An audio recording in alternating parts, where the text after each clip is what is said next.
हरिओम नारायण हरि। आप सब लोग स्वस्थ व्यस्त और मस्त हों, इसी इच्छा, इसी कामना और इसी मंतव्य से देखते हैं आज क्या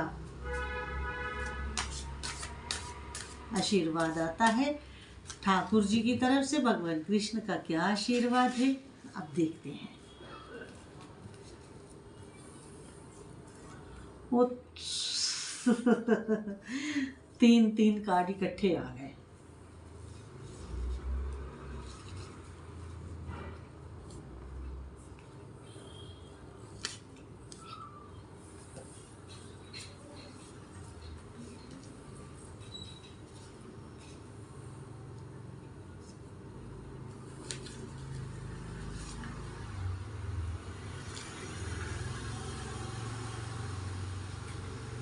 कार्ड्स मेरे सामने आ गए हैं।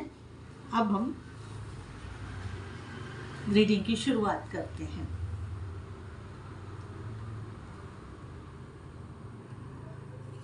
देखिए,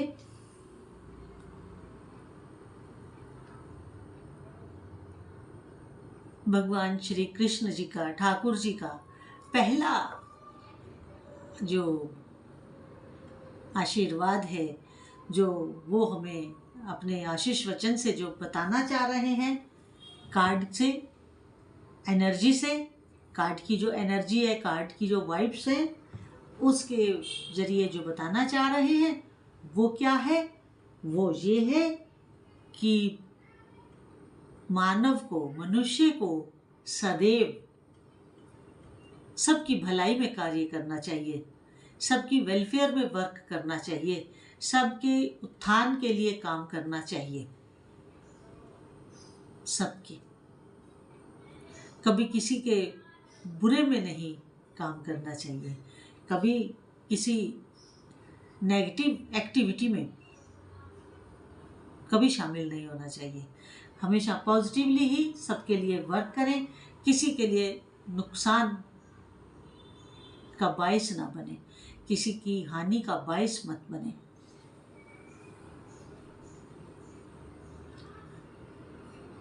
अगला आशीर्वाद भगवान शिव का है, महादेव का है, महाकाल का है।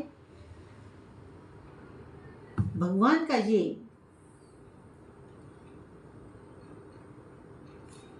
देखिए, ये संदेश है भगवान शिव का कि जो हलाहल है, हलाहल बहुत से मेरे व्यूअर्स जानते होंगे, और जो नहीं जानते, हलाहल, हलाहल कहते हैं विष को, जहर को। कि भगवान शिव ने समुद्र मंथन के समय जब पहले विष निकला तो उसका पान, विष पान उन्होंने स्वयं किया। क्यों? ताकि पूरी सृष्टि, पूरा ब्रह्मांड, पूरी कायनात, पूरी नेचर सुख से रह सके, उनको किसी भी प्रकार की दुख तकलीफ का सामना ना करना पड़े। इसीलिए उन्होंने विषपान किया था और उसको अपने गले में ही रोक लिया था, जो उनका नीला पड़ गया था, इसीलिए उन्हें नीलकंठ कहते हैं। तो भगवान शिव का ये लीला, जो समुद्र मंथन के समय उन्होंने विष पान किया था, ये लीला हमें, भगवान शिव की ये लीला हमें क्या मैसेज देती है? बड़ा साफ और स्पष्ट मैसेज है, संदेश है, साफ और स्पष्ट संदेश है कि हमें अपना दुख या दूसरों का दुख सहने की, झेलने की क्षमता पैदा अपने में करनी होगी। जो भी इस जीवन का विष है, बुराई है, नेगेटिविटी है, अगर कोई हमारे से बुरा भी कर रहा है तो भी हमें उसका पान कर लेना चाहिए। इसी को विष पान कहते हैं। जो हम दूसरे की बुराई को झेल जाते हैं, इसी को विष पान कहते हैं। और जो ये करना सीख जाता है उसको क्या कहते हैं? आज की लैंग्वेज में उसको आप लोग कहते हो कि वो तो बड़ा एक्सपर्ट है। आप एक्सपर्ट किसे मानते हो? जो ऑलराउंडर होता है, हर तरह की परिस्थिति को झेल जाता है। खुशी तो सब लोग झेल जाते हैं, लेकिन दुख के पल झेलना कठिन होता है। और जो दुख के पलों को भी झेल जाता है, वो बहुत, आप लोगों की भाषा में कहते हैं कि एक्सपर्ट है। उसे जीना आता है, उसे जीवन जीना आता है। इसके बाद ठाकुर जी का अगला ब्लेसिंग बहुत अच्छा है। अगर उनकी इस बात को हम लोग स्वीकार करते हैं, अगर भगवान श्री कृष्ण का ये उपदेश हम मानते हैं, कुछ भक्तों के लिए तो उपदेश होगा, कुछ के लिए आदेश होगा। ठाकुर जी का, उनका ये कहना है कि भेदभाव मत करो। हर जीव के अंदर आत्मा रूप में मैं ही विराजमान हूँ, मैं ही बैठा हुआ हूँ, मैं ही करता धरता हूँ। तो इसलिए भेदभाव मत करो, अभेद हो जाओ, अभेद हो जाओ, कोई भेदभाव मत करो, सबको अपना मानो, क्योंकि सब में मैं ही हूँ। भगवान कृष्ण कह रहे हैं कि सबके अंदर मैं ही बैठा हूँ, इसलिए सबके साथ अभेद हो जाओ, भेदभाव मत करो। और जब हम भेदभाव करना बंद कर देते हैं, सबको अपने जैसा ही मानते हैं, अपना ही मानते हैं, तो उसका लाभ क्या होता है? उसका लाभ ये होता है कि हमें ज़्यादा दुख नहीं झेलने पड़ते। जब मेरा तेरा अपना पराया जब हम करते हैं, तो फिर उससे हमें दिक्कत होती है। लेकिन ठाकुर जी ये हमें आशीर्वाद के रूप में वचन दे, अपने वचन से कह रहे हैं कि भेदभाव मत करो, अभेद हो जाओ, सब लोग अपने हैं, कोई पराया नहीं है। सब में वही सांस चल रही है, सब वही पानी पी रहे हैं, सब उसी हवा में चल रहे हैं, सबके लिए वही आकाश है, वही धरती है। तो फिर भेदभाव कैसा? ये सिर्फ मनुष्यों के ऊपर ही लागू नहीं हो रहा, ये देशों के ऊपर भी लागू हो रहा है, और ये ब्रह्मांडों के ऊपर भी लागू होता है। सब एक जैसा है, कोई हमसे भिन्न नहीं है, सब अभिन्न अंग हैं हम एक दूसरे के। तो सब भगवान के ही हैं। अगर वो बचाता है, अगर वो मारता भी है, तो बचाता भी वही है। अब बड़ी इंटरेस्टिंग बात मैं आपको बताऊं। मेरे से कुछ दिन पहले एक भक्त थे, उन्होंने कहा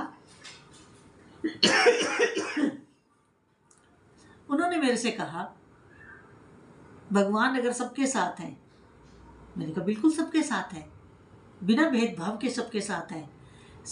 हमारा सांस चल रहा है तो वो भी पैसा नहीं मांगते, किराया नहीं मांगते। इस शरीर में हम इतने साल रहते हैं तो इस शरीर के लिए किराया नहीं मांगते। हवा हमें मिलती है तो किराया नहीं मांगते। हमें आसमान रात को इतना सुंदर और सुसज्जित मिलता है, तारे चंद्रमा तो इतना टिमटिमा रहा होता है, उसके लिए पैसा नहीं मांगते। तो उन्होंने बड़ी इंटरेस्टिंग बात मेरे से कही। कहने लगे कि चोर चोरी करने जाता है तो उसके साथ भी तो वही होते हैं। मैंने कहा बिल्कुल होते हैं। क्यों होते हैं? क्योंकि चोर जब चोरी करने के लिए निकलता है तो वो अपने कर्म पे निकल रहा है। मैं चोरी को बढ़ावा नहीं दे रही हूँ, मैं इसको अच्छा कर्म नहीं कह रही हूँ। मैं ये कह रही हूँ, उन्होंने मेरे से कहा कि चोर के साथ भी भगवान होता है। बिल्कुल होता है। जिसकी यहाँ चोरी होती है उसका वो प्रारब्ध उदय होता है कि उसको ये लॉस और ये नुकसान झेलना है, उसको ये कड़वा जहर पीना है।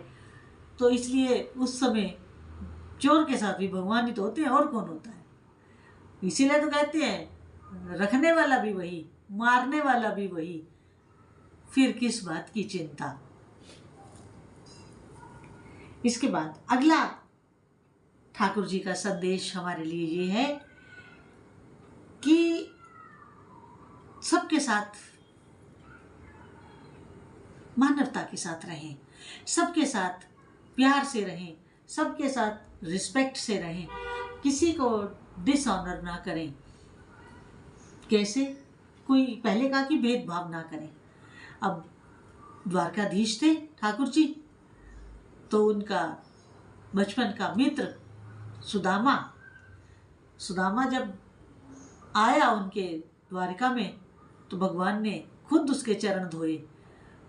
उस चरणों का सब जानते हैं कि कैसे उपयोग हुआ। चरण जल का, जिस जल से पैर धोए और उसको पूरी मान मर्यादा के साथ अपनी सारी रानियों और पटरानियों से मिलवाया। और जितने दिन वो यहाँ रहा, उतने दिन जहाँ उसकी पत्नी थी वहाँ उसकी गरीबी दूर होकर के महल बन गया। तो भगवान इस लीला से जो परमात्मा ने की, वो यही हमें संदेश दे रहे हैं कि आप बड़े छोटे का भेदभाव ना करें, अमीर गरीब का भेदभाव ना करें, सबको मान सम्मान दें। और जो ऐसा करते हैं उनके लिए परमात्मा की चेतावनी भी है ये। इसके बाद आगे ठाकुर जी ये कह रहे हैं कि आप गुरु के प्रति या अपने इष्ट देव के प्रति समर्पित रहें, बिल्कुल समर्पित रहें। वहां पर अपने मन और बुद्धि का इस्तेमाल बिल्कुल ना करें, ना गुरु के पास, ना अपने इष्ट देव के सामने।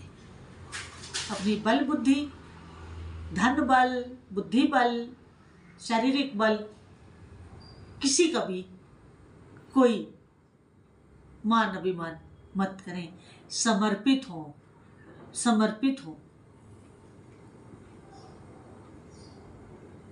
इसके आगे ठाकुर जी ये कह रहे हैं कि आप हमेशा मन से सच्चे रहें, मन से बिल्कुल निर्मल रहें, मन में किसी तरह का भेदभाव ना लाएं, मेरा तेरा मोह माया ये वो कोई भेद ना लाएं। ट्रुथफुल रहें, निर्मल रहें, अपने सच्चाई के पथ पर रहें। बहुत बड़ी बात है, कहना आसान है, आप चलेंगे, कठिनाई शुरू में आएगी, लेकिन निश्चिंत जीवन होगा, सुखद जीवन होगा, बड़ा प्यारा जीवन होगा अगर वो ट्रुथफुल है तो, सच्चाई के मार्ग पर आप हैं तो। निर्मल मन से काम करें, निर्मल बुद्धि से काम करें, कोई गंदगी, कोई नकारात्मकता अपने भीतर बिल्कुल ना लाए। तो धैर्य के साथ, पेशेंस के साथ और अपनी सारी नॉलेज के साथ, ज्ञान के साथ जीवन को जिए और जीवन को जीने का प्रयास करें। आज की रीडिंग इतनी ही, जितनी आपके साथ रेजोनेट करे उतनी लीजिएगा, जो ना करे उसे जाने दीजिएगा। और मेरे इस यूट्यूब चैनल मैत्री टैरोट रीडिंग को अधिक से अधिक सब्सक्राइब, लाइक और शेयर करें, और बेल आइकन जरूर क्लिक कर दें ताकि वीडियो अपलोड होते ही आपको उसका नोटिफिकेशन मिल जाए। अपने ग्रुप्स में, फ्रेंड्स में और फैमिली में ज़रूर इसे शेयर करें। इसके साथ जितनी रीडिंग आपके साथ रेजोनेट होती है उतनी लीजिएगा, बाकी ये छोड़ दीजिएगा। और पर्सनल रीडिंग करवाना चाहते हैं तो मेरा व्हाट्सएप नंबर डिस्क्रिप्शन और टाइटल में हमेशा रहता है, वहाँ आप मुझे मैसेज कर सकते हैं। पर्सनल रीडिंग पेड है। इसके साथ आप अपना शांति से जीवन को जिए। हरि ओम, नारायण हरि।